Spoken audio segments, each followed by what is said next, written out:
All clear.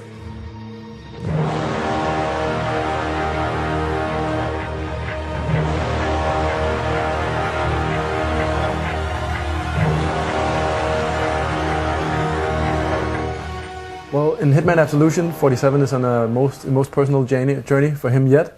He is, at the time we catch up with him this time, he has just killed his old handler Diana, which is a very, obviously a personal thing for him.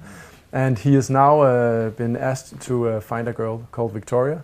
We don't know much about her at this point, and we end up in the Rosewood Orphanage looking for her. And apparently, a lot of other people are looking for her as well, and trouble is just about to begin.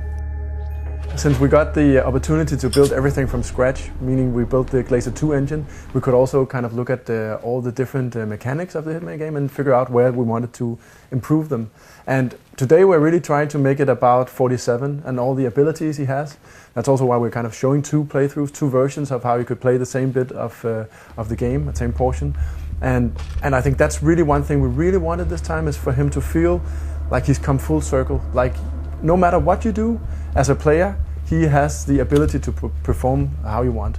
So obviously if you want to be super stealthy and you want to avoid your enemies, you are able to do that. And every time something screws up a little bit, or if you want to just out of pure, I don't know, rage or something, you can actually also just choose a more free play style and start killing people how you want. Well, Instinct is basically a way to show some of 47's more enhanced skills, if you will. So on one hand, it's an umbrella feature that you earn this power by doing stuff that a good hitman would do. So disposing of bodies, remaining unseen, and all that stuff. You can use it obviously to sense enemies. You can predict their paths and see where they're going. And then we have two more extreme versions. One is the instinct usage when you're in a disguise, where you're actually allowed to blend in to fool your opponents and bluff them, and they can't really see who you are. And as we showed in the end of the presentation here, also the action version of that, which is point shooting, where you can freeze time almost, and you can tag your enemies and then execute them in a cinematic way. No one's gonna die. I think it's always about choice and about looking at your environment and looking what's going on. And then if you actually explore the game, it has a lot of different things to show you that might not be apparent at a first glance, basically. I also think that some of the stuff we are experimenting with is stuff like in this playthrough. You can see that if you come up to this situation where a guard is being tortured by some of these goons, and if you play as a strict professional and you're pretty ice cold about everything, obviously what you do is you just go past them without anyone noticing, because that's the professional way, right? If you're a little bit more messy, then we actually show that in this playthrough, if you kill the guys torturing our poor guard here, he will actually give you some hints about what to expect up ahead and point you at a shotgun that his colleague left in a chapel. So you get a little bit of different outcomes if you look for it, and I think that's always been at the heart of what we've been doing with the Hitman games. That is that. As a player, if you explore and you invest in the world, it will actually give you quite a lot back. Since so much of what you do when you sneak around these places is actually to just take in the environments, we try to make them quite unique.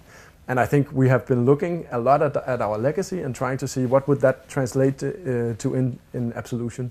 And I think we have some pretty beautiful and weird and lovely areas in the game. And I mean, obviously, we are showing more as we go along. But yeah, I think the orphanage, if you contrast that to the library, for instance, this derelict old library within the kind of in a dark and rainy Chicago, and this is more like a place of beauty, now completely torn up. I think you can already see a contrast there. And I think, yeah, for each level in the game, there's actually some pretty unique places to go. The Silent Assassin achievement as it is we know that fans will be striving for that, and it is quite challenging, and it requires patience and trying to learn both the game and the specific level, really trying it a few times to get it right. So obviously that's a big part of the game, and we're always exploring ways for people to share that stuff. We're pretty excited about it at I/O finally being here. being almost ready to share this again with fans. It's been a good wait. We have a lot of loyal fans. We know that. We can see it on our Facebook page. There's I don't know how many people there, but it's a very big thing for us. So a little more patience, and now then it's there.